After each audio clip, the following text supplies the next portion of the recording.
Samuel. Esse foi o último profeta antes da monarquia. Só que os filhos de Samuel, eles andavam desviando já.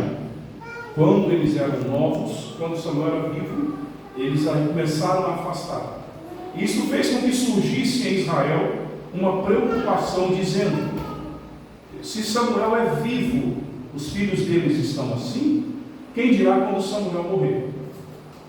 Partiu de um bom pensamento, só que eles naturalizaram a liderança do povo. Porque até aquele momento, Deus não precisou do povo para nada, e Deus nunca precisa de nós para nada. Quando chega um problema, Deus já tem a solução antes do problema. Amém? É claro que Deus estava vendo aquilo, só que o povo se precipitou. Chegou em Samuel e disse: faça para nós um rei. E como nós até hoje sempre escolhemos o que mais agrada às nossas vistas, o que mais responde aos meus anseios. Por que a mulher, sua esposa, escolheu você? Porque você, de alguma forma, responde aos anseios que ela pensava que era um homem. E você respondeu aos seus anseios. Por isso que para sua esposa você é o homem mais bonito, para minha esposa eu sou o homem mais bonito. E porque de alguma forma nós preenchemos essa ânsia delas no que era um homem, um companheiro. Então, quando Israel olhou e disse: nós precisamos de um líder, precisamos do melhor, eles olharam para Saul, que era o mais alto. Do ombro para cima, ele era o mais alto de todo Israel, embora era da menor tribo, que era Benjamim, mas ele era o homem mais alto. E por ele ser o mais forte, ele então vai conseguir resolver os nossos problemas. E é assim até hoje. A gente pensa que quanto mais força humana tiver, melhor vai ser o caminho, e nem sempre. Porque no final do caminho que o homem faz, tem morte. No final do caminho que Deus provê, sempre tem vida. Amém. Aleluia. Por mais difícil que pareça o caminho que Deus provê. O caminho que eu proveria para os jovens da Babilônia seria: apaga a fogueira antes de jogar lá dentro. Era mais fácil lançar um vento ou um balde d'água. Não, mas Deus tinha um caminho diferente. No final do caminho, Deus foi glorificado. Amém. Porque se só um vento apaga a fornalha, eles poderiam dizer que foi obra do acaso. Mas quando eles lançaram 3 homens lá dentro, e o rei disse assim: por que nós lançamos 3? E o quarto, e eu estou vendo 4. Aleluia! Amém. E o quarto tem a aparência do Filho dos Deuses. Louvado seja Deus. Aí veio o profeta e disse: Deus sempre estará no final do caminho que Ele proveu para você. Amém. Então, às vezes você toma tanta pancada na vida e você pensa assim: tem alguma coisa errada. Tem não. Deus sabe por onde te leva. É verdade. Porque no final disso vai resultar em glória para Ele mesmo. Amém. Bendito seja o nome do Senhor. Então, irmãos, Israel teve 3 reis com um reino unido. O primeiro rei foi Saul, governou 40 anos. O segundo rei, vocês lembram qual foi? Uma dica: ele teve 500 esposas. Davi foi o segundo rei que governou com Israel unido, as 12 tribos debaixo de um líder só.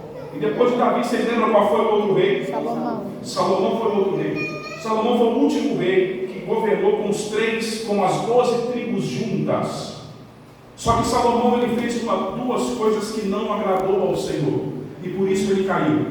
O homem mais sábio do mundo morreu por falta de sabedoria.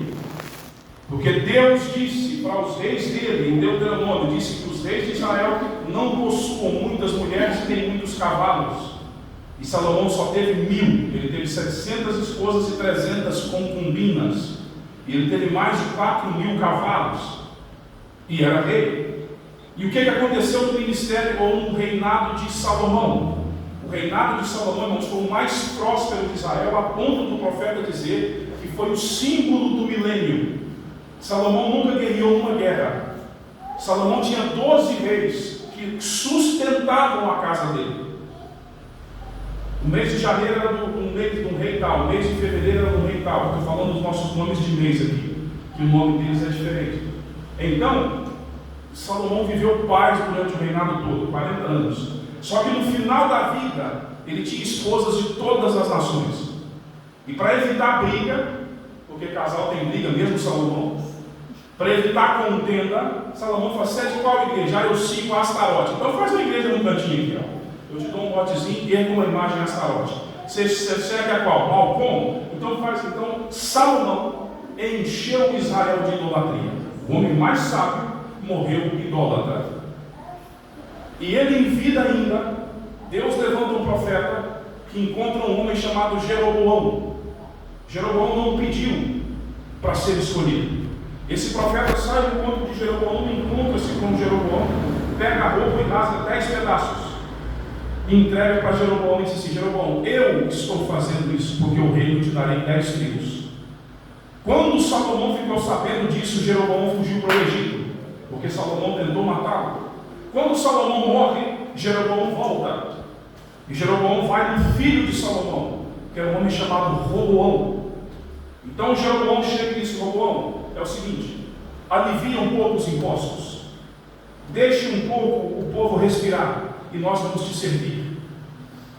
E aí Roboão disse: amanhã eu trago a resposta. Eu não sei se foi amanhã, mas ele ficou de dar a resposta mais para frente. E aí ele foi nos homens velhos que viveram com o pai dele. E aí os homens aconselhou de um jeito e os novos aconselharam de outro. O certo é que ele voltou e aí houve um racha. Eu queria chegar aqui para a gente começar a entender. Por isso eu falei, a gente precisa voltar para o início do livro para entender os tempos. Então, quando ele não ouviu Jeroboão, Deus deu 10 tribos para Jeroboão e ficou 2 tribos para Roboão. As 10 tribos é considerado o reino do norte. Você vai ver com o nome de Samaria na Bíblia. Essas 10 tribos que ficou para o norte, o território de Israel, a parte de cima ficou com 10 tribos e a parte de baixo ficou com 2 tribos, mas com Jerusalém, a capital religiosa de Israel. E essas 10 tribos então ficou no norte e 2 tribos no sul. Então ficou o reino do sul e o reino do norte. Aí então começa a ter os reinados diferentes. Acaz governou em cima, Josafá governou embaixo. Lembram da aliança que os dois fizeram? Quando eles dizem assim: não tem alguém para falar em nome do Senhor? E tinham 400 profetas de Acabe. Lembram disso, irmãos? Amém. Vocês têm que ler a Bíblia, gente. Acabe, lembram de Acabe, irmão? Amém. A turma do fundão nunca responde, né? É igual na escola, né? Acabe, irmãos, Acabe fez, eu estou falando só para você entender essa diferença. Tem reinos, então Josafá governava Israel e Acabe governava Samaria. Você vai ver esse nome, ou Israel também, você vai ver esse nome. Só para você entender esses 2 reinos. Então, irmãos, o reino do norte caiu bem antes de Israel. Então, se você vai ver Jeremias, você vai ver Ezequiel, você vai ver Isaías, você vai ver que todo o início do livro dos profetas, ele fala assim: profetizou Isaías no tempo de Jotão, no tempo de Acaz, no tempo disso. Você pega o nome desses reis e vai nos livros dos reis, você vai ver eles ali. Então, estes profetas vinham profetizando no tempo dos reis de Israel. Israel não teve um rei bom. O reino do norte, o reino do sul tiveram bons reis. Mas então, irmãos, o que é que nós estamos chegando agora? Um dos profetas, chamado Jeremias, nós vamos ler uma porção das Escrituras agora em Jeremias capítulo 25. Por que Jeremias é considerado o profeta chorão? Porque existe um livro na Bíblia chamado Lamentações de Jeremias. E por que disso? Porque quando Deus enviou o profeta Jeremias, Jeremias viu a situação de Israel e viu o que Deus ia fazer com Israel. E por isso ele começava a lamentar. Ele chorava demais porque Deus ia fazer com Israel. Então as tribos do norte, as 10 tribos, elas caíram mais de 100 anos antes das tribos do sul. Se você ler o livro de Ezequiel, eu estou falando rápido, irmãos, porque seria assunto de escola dominical, mas eu quero dar uma basezinha para na escola a gente entrar mais nisso. Se você ler no livro de Ezequiel, procura na concordância da sua Bíblia a palavra Olibá e Olibá. Você vai ver que Deus coloca esses 2 nomes, no Israel do norte e no Israel do sul. Você vai ver que Deus fala que um se prostituiu e o outro copiou o que estava acontecendo. Então, irmãos, o que é a prostituição na Bíblia? É Israel começar a adorar outros deuses. É Israel começar a mudar a adoração de Deus para outras coisas. Então, amados irmãos, o profeta Jeremias, ele sabia que ia acontecer com Israel. E no seu capítulo 25 do seu livro, vamos lá em Jeremias. Se tiver alguma pergunta do que eu estou falando, anota para no final a gente responder.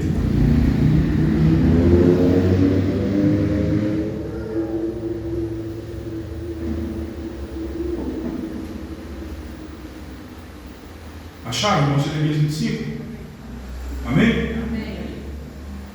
Nós vamos ler o versículo 11 e 12 de Jeremias 25. E toda esta terra virá a ser um deserto e um espanto. E estas nações servirão ao rei da Babilônia 70 anos. E acontecerá, porém, que quando se cumprirem os 70 anos, visitarei o rei da Babilônia e esta nação, diz o Senhor, castigando a sua iniquidade e a terra dos caldeus. Farei deles um deserto perpétuo. Então, no ministério de Jeremias, você vai ver ele profetizando um cativeiro para Israel de 70 anos. 70 anos. E aí você vai ver pela história, você vai ver Nabucodonosor invadindo Jerusalém e levando cativo o povo de Israel. Lembram disso? Amém? Amém. Tanto é que Daniel foi novo para lá. Lembram do início do capítulo de Daniel, capítulo 1, onde ele fez a dieta com os judeus e comendo só vegetais e ficou mais forte? Lembram? Eles estavam na Babilônia, eles eram novos ainda. O profeta disse que eles foram para lá com uns 14 anos, mais ou menos. Foi dessa deportação. Nabucodonosor invadiu. Pega um quadro para mim agora, por favor, Moisés, e coloca aqui na frente para mim, por favor, onde eu coloquei aqui. Nabucodonosor, irmãos, eu não vou passar, são 9h40. Eu posso ir até 9 horas hoje? 8h40. São 8h40 agora, eu posso ir até 9 horas? Amém. Um pouquinho para lá, porque eu consigo ver aqui. Isso, um pouquinho para lá. Uma rinha, não tem problema você tampar, não. Olha aí, pode tampar uma aqui. A Xena vai ficar triste, mas depois ela vê ele. Tá bom assim. Então, irmãos, eu quero que vocês prestem atenção numa coisa que eu vou falar aqui agora, para que você veja e entenda o tempo que nós estamos vivendo. Quando Nabucodonosor invadiu Jerusalém, quantos anos está isso atrás? Deve ter mais ou menos 3.000 anos isso. Quando Nabucodonosor invadiu Jerusalém, nunca mais Jerusalém pertenceu aos judeus. Nunca mais Jerusalém pertenceu aos judeus até 1948. Preste atenção nisso. Há 3.000 anos atrás, Nabucodonosor invadiu Jerusalém e nunca mais Jerusalém pertenceu aos judeus. Pastor, tiveram judeus em Jerusalém? Tiveram, sempre servindo a outros reis. E por que eu estou falando de 1948? Porque o nosso Senhor Jesus Cristo, em São Mateus 24, ele diz assim: a geração que vir a figueira brotando, esta geração não passará sem que tudo aconteça. E Israel nasceu como nação em 1948. E o profeta de Deus diz que na Bíblia, uma geração quer dizer 40 anos. Então, se você somar 40 anos depois de 48, vai dar 1988.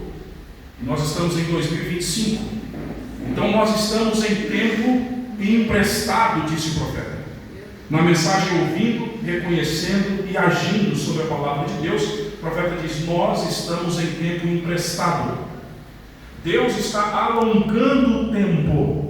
Como disse Pedro no seu 3º capítulo da sua 2ª carta, ele não está atrasado como alguns dizem, ele só não quer que ninguém se perca.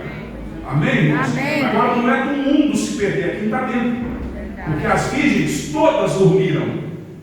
Mas você não pode dormir sem o Espírito Santo. Você não pode vacilar nesse último tempo. Então, quando Nabucodonosor invadiu Jerusalém, começou em o tempo dos gentios. Tempo dos gentios. Lembre-se, tempo dos gentios. O que quer dizer isso, pastor? O tempo que os gentios governariam sobre aquela terra. Então, quando Nabucodonosor invadiu a Jerusalém, começou o tempo dos gentios. Quanto tempo então Israel ficaria cativo? Nós acabamos de ler. Quanto tempo? 70 anos de cativeiro, correto? Agora nós vamos no livro de Daniel, por favor.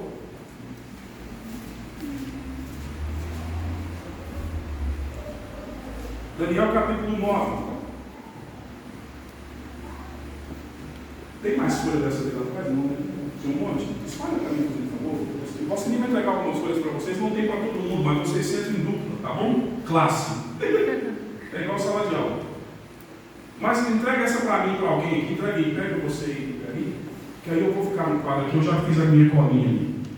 Entrega o vosso eles vão passando, vai entregando aí. Mas procure comigo, irmãos. Meu Deus, já passou 15 minutos. Procura comigo Daniel capítulo 9.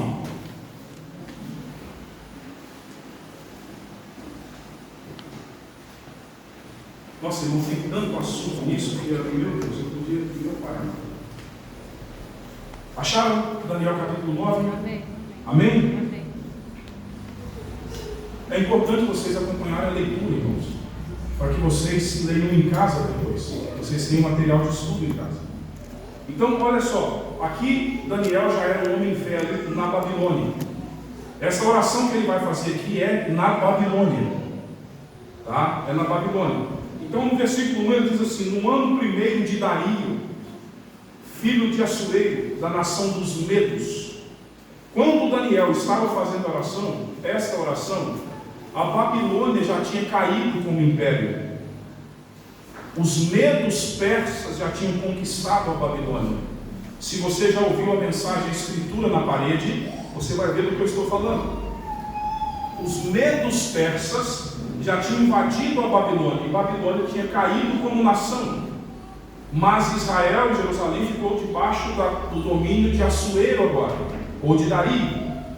E aí isso encaixa também com aqueles animais da visão que Daniel teve. O primeiro animal era um leão. Lembram da estátua que Daniel teve o sonho? Cabeça de ouro. Lembram? Amém. Peito de prata.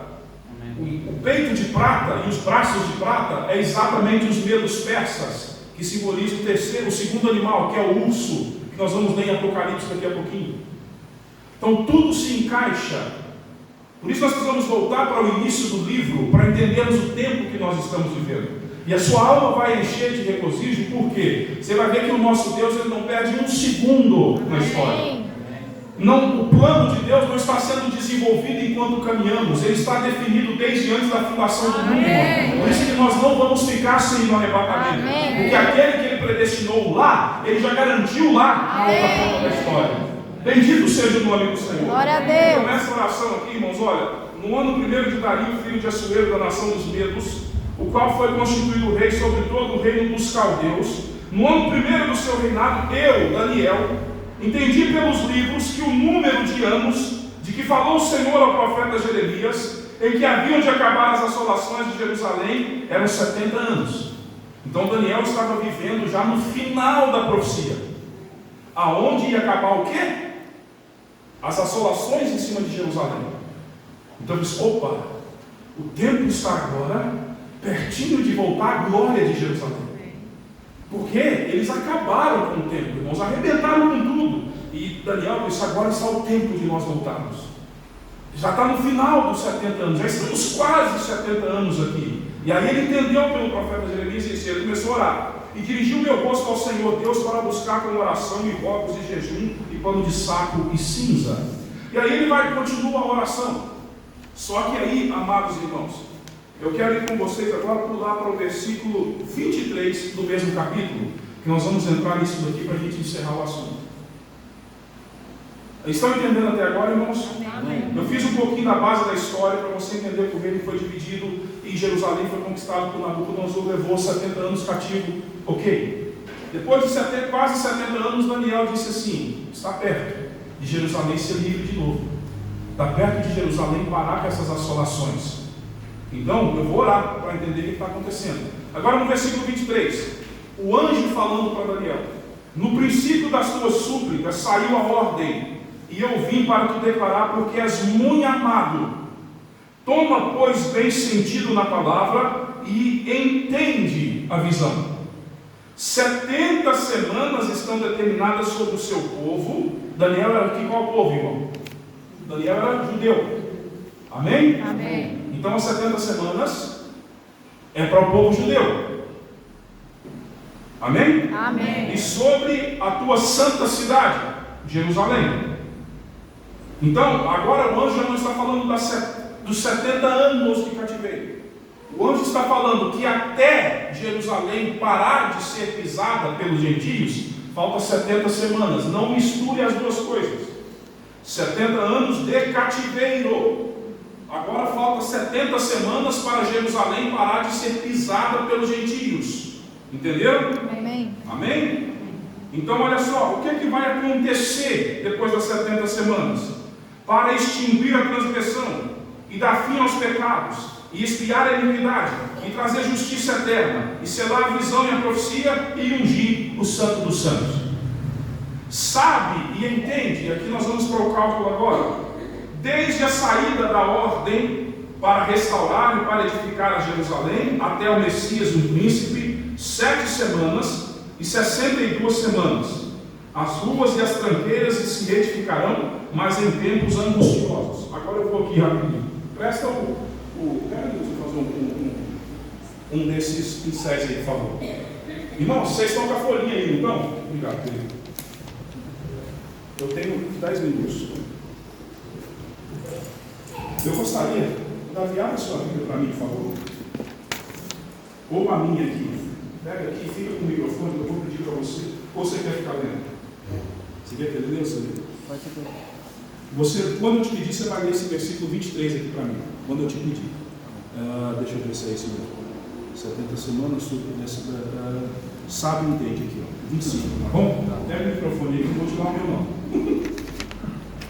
Então aqui, irmãos, ó, o início da contagem do tempo na folhinha que você está aqui, ó. O tempo dos gentios é o quê? É quando Nabucodonosor invadiu Jerusalém. Correto?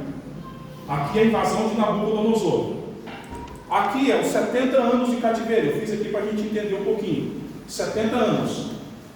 Mais ou menos no ano 68 do cativeiro, Deus visita Daniel e entrega essa mensagem que nós acabamos de ler. Que há 70 semanas determinadas. Não é isso, irmãos? Amém. E aí ele divide as semanas em 2 partes. E antes de nós fazermos a divisão em 2 partes, você precisa entender que o ano judeu, ele não é igual ao nosso ano. O nosso ano tem 365 dias, com meses que vão de 31 dias, 30 dias e um mês de 28 dias. Não é isso? O ano judaico não. São 12 meses de 30 dias cada mês, redondo, que vai dar 360 dias no ano. Então você precisa entender isso antes de qualquer coisa. E o profeta de Deus, por revelação, Deus mostrou a ele que estas semanas, quantos dias tem uma semana, irmãos? 7. Só que nas 70 semanas não são semanas de dias, são semanas de anos. Então uma semana quer dizer 7 anos. Tá bom? Então se você multiplicar 7 vezes 7 dá quantos? 49. Então a profecia era: Daniel, antes de Jerusalém parar de ser pisada, falta 490 anos para tudo se cumprir. Estão acompanhando?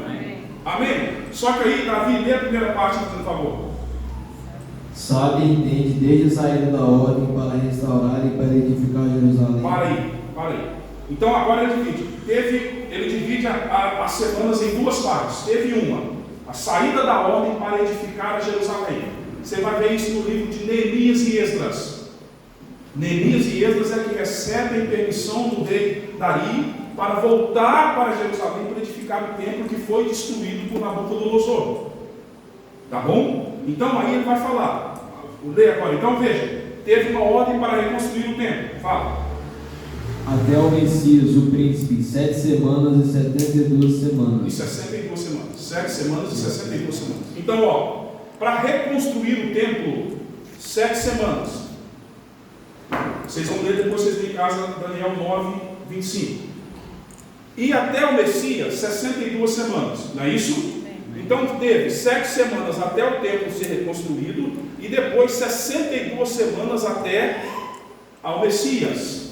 É isso certo? Se você soma 62 com 7, dá quantos?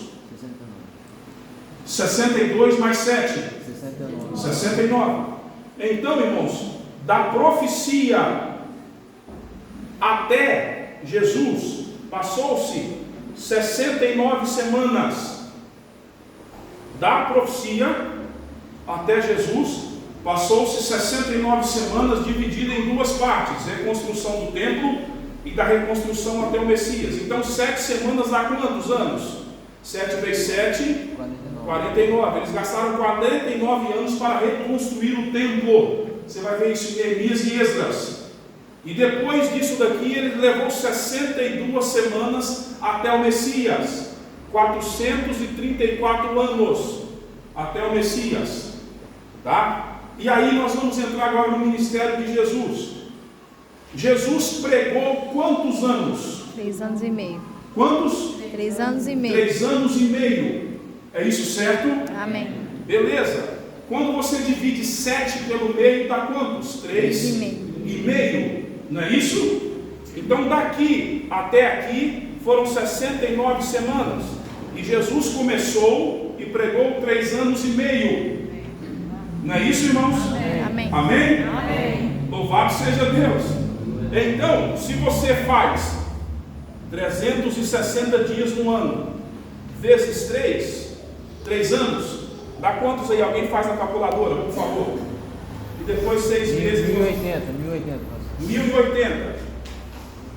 6 meses, então, seria metade disso daqui. Quantos que dá 6 meses? 360. 540. 540? Metade de 1080, 540.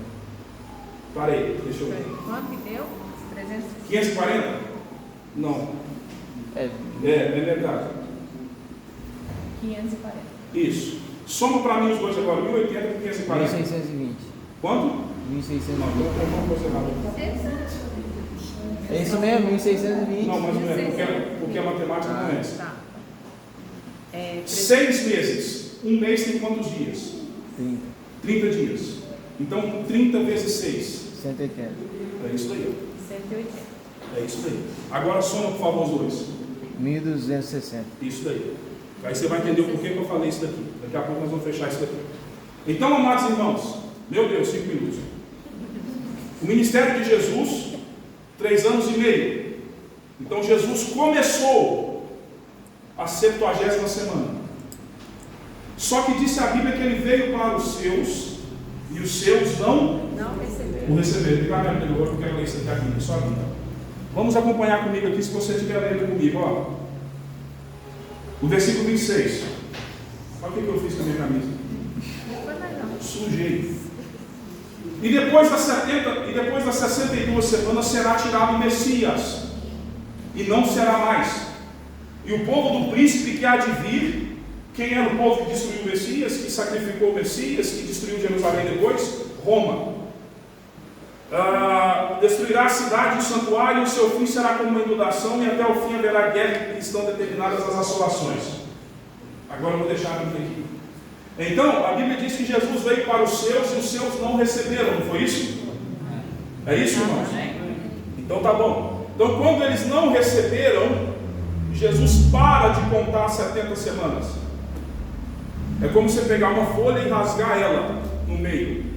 Faltava só 3 anos e meio para cumprir a profecia de Daniel, porque as 70 semanas estão determinadas. Só que ele veio para os seus, mas os seus não quiseram.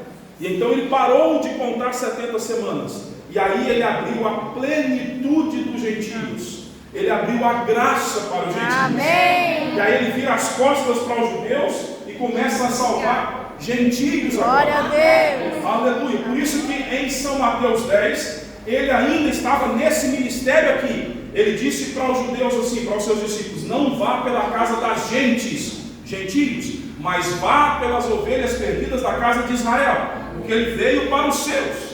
Mas agora, quando os seus não quiseram, ele vai no capítulo 1 de Atos e diz assim: vão para Jerusalém, até que sejam cheios do Espírito Santo, para serem minha testemunha na Judéia, em Samaria e na Galiléia e em qualquer parte do mundo. Amém. Aleluia. Glória a Deus. São Mateus 28, ele diz assim: ide por todas as nações, batizando-as em nome do Pai, Filho e Espírito Santo. E nós sabemos o que é. Então, aqui é a plenitude dos gentios. Não misture com o tempo dos gentios. Plenitude dos gentios quer dizer que Deus está salvando os gentios. E aí começa as eras da igreja: Éfeso, Esmirna, Pérgamo, Tiatira, Sardes, Filadélfia e Laodiceia. E é onde nós estamos agora. E aí, na última era da igreja, Deus envia um profeta para revelar o resto do plano. Glória a Deus. Aleluia. Então, no final dessa era que nós estamos vivendo, acontece o rapto da igreja. Amém. Aleluia. Num abrir e piscar de olhos, nós somos transformados e vamos subir para os céus. Amém. Só que tem 3 anos e meio ainda para se cumprir. Não é isso, verdade, irmãos? Agora nós vamos ler em Apocalipse capítulo 11, creio eu. E se você puder abrir comigo na sua Bíblia, aí você vai entender o porquê que eu fiz esse cálculo aqui. Então, irmãos, no final, no arrebatamento, Deus para de tratar com gentios. Deus não salva mais gentios. E aí Deus volta para Jerusalém, Deus volta para Israel.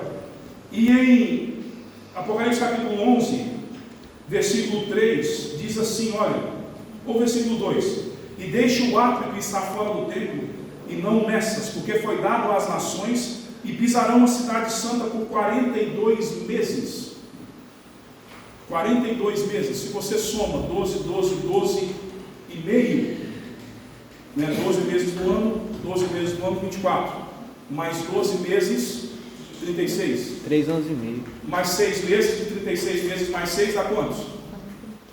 36 mais 6. 42. 42 meses. Então, quando a noiva for raptada, os gentios ainda continuarão fazendo festa em Jerusalém. Olha só o 3: e darei poder às minhas duas testemunhas, e profetizarão por 1260 dias. Aqui. Por que tem que ser essa matemática?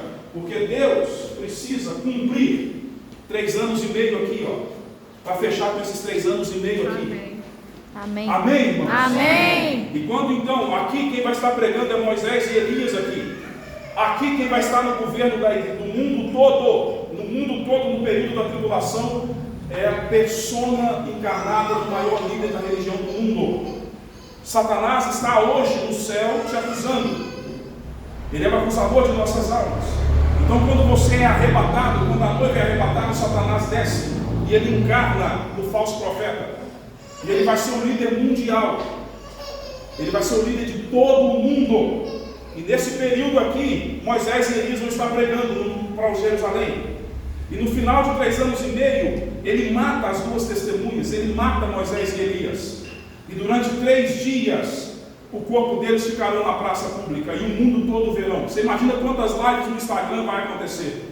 Você imagina o tanto que a CNN vai noticiar isso? Só que 3 dias depois, o espírito de vida volta para os dois. Amém. E eles vão ser arrebatados na frente do mundo todo. Aleluia. Aleluia. Só que a mensagem deles produziu uma coisa chamada 144 mil. Amém. Deus.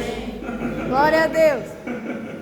E por que isso é tão bom, irmãos? Porque a Bíblia sempre se encaixa. Porque o nosso exemplo de Jesus no Velho Testamento é José. José foi vendido por seus irmãos, Jesus foi vendido pelos seus. E ele foi vendido e pagou um preço, ficou na prisão. Jesus foi preso. José foi elevado da prisão, ele foi elevado junto do trono de Faraó. Jesus saiu da sepultura e assentou-se mais alto do que qualquer outro nome. José no Egito recebeu uma noiva gentia, não judia. Jesus, durante as eras, ele buscou um povo que não era seu. Aleluia! Essa é a noiva de Jesus Glória Cristo. a Deus. Só que José tinha um irmão de pai e mãe, os outros eram irmãos só de pai. José tinha um irmão, pai e mãe, e esse era o Benjamim, que cresceu longe de José. José não viu Benjamim crescendo. Então, durante as eras, no final das eras, irmãos, Deus começa a tratar com Israel. Deus envia a primeira guerra e começa a movimentar, e Deus para a primeira guerra no dia 11, às 11 horas da manhã do mês 11 de 1918. O profeta diz: Deus parou aquilo ali para que os trabalhadores da hora 11ª pudessem entrar. E você já viu essa parábola na Bíblia? Eles trabalharam só uma hora, mas receberam o mesmo pagamento de todos, não é isso? Amém. E eles até reclamam, Senhor, mas eles trabalharam menos. O dono da vinha disse assim: a vinha é minha, eu pago quem que eu quiser. Sabe o que quer dizer isso? Eles receberão aqui o mesmo Espírito Santo que nós recebemos aqui. Amém. Aleluia. Então, quando Deus começa a trabalhar com Israel, os irmãos dele, de José, iam pedir ajuda para o Egito. José conhece eles, mas eles não conhecem José. Israel ainda não aceitou Jesus, eles não sabem que foi ele que permitiu tudo isso. Só que quando ele vê eles na terra pedindo ajuda, é Deus vendo eles hoje em Jerusalém. Por isso que ninguém vence Israel dentro de Jerusalém, irmãos. Mas eles ainda não reconheceram ele. Só que eles sabem que tem um Benjamim. E aí ele começa a fazer todas aquelas artimanhas. Esconde uma taça aqui, esconde uma taça ali, para fazer com que eles trouxessem Benjamim. E aí quando eles falam, não tem jeito, a gente tem que trazer Benjamim. E aí quando ele vê Benjamim chegando, ele não aguenta. Ele não aguenta. Ele vai e deixa a noiva gentia dele no palácio. E ele chama os irmãos dele, dá-se a conhecer. Aleluia. Amém. Vocês devem estar cansados. Vocês não podem Glória estar tristes sabendo disso. Glória a Deus. Ou eu estou explicando tudo errado. Não é possível. Não é possível. Então quando ele vê Benjamim, que é os 144 mil, que nasceu depois da profecia das duas oliveiras, das duas testemunhas, ele não aguenta ver isso. E aí ele deixa nós nas bodas e dá-se a conhecer aos seus irmãos. Amém. E aí você vai ver isso em Zacarias capítulo 9, versículo 9. Eles verão onde estão essas marcas. Senhor, onde tu fizeste essas marcas? Ele diz, na casa de meus amigos. E aí eles vão dizer, começar a chorar. Ele vai dizer, não, não chora não. Lembra que José falou isso? Deus fez isso para conservar. Glória a Deus. Nesse final aqui, nesse final, ele dá-se a conhecer e o mundo verá. Amém. Aí é o sexto selo. Os reis da terra pedirão, caem umas pedras sobre nossa cabeça, porque nós não estamos aguentando ver aquele que está sentado no trono. Aleluia. Aleluia. E aí aqui acontece a batalha do Armagedon. Deus purifica a terra, Deus limpa tudo. E aí instaura-se o milênio. E aí a noiva sai das bodas. E nós íamos.